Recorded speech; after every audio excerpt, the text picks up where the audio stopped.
નવી મહાનગરપાલિકા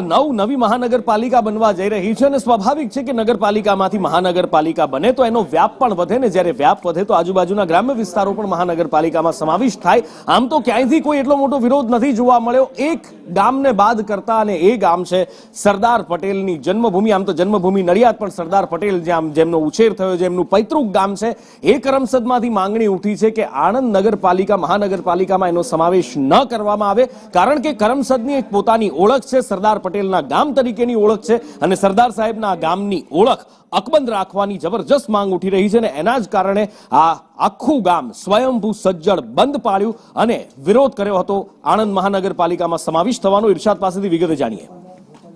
જે નુપુર જે કરમસદ ગામ છે, જે સરદાર પટેલની કર્મભૂમિ છે અને તેઓનું પૈતૃક ગામ છે, જેની એક આગવી ઓળખ છે અને કરમસદ એ સરદાર પટેલના નામથી ઓળખાય છે, ત્યારે આ કરમસદ ગામને આણંદ મહાનગરપાલિકામાં તેનો સમાવેશ કરવામાં આવ્યો છે, જેને લઈને ગ્રામજનો કહી રહ્યા છે કે જો મહાનગરપાલિકામાં તેનો સમાવેશ કરવામાં આવશે તો જે ઓળખ છે તેની ઓળખ જળવાઈ નહીં રહે અને તે નામશેષ થઈ જશે, જેને લઈને આ વિરોધ કરવામાં આવી રહ્યો છે। હાલ આજે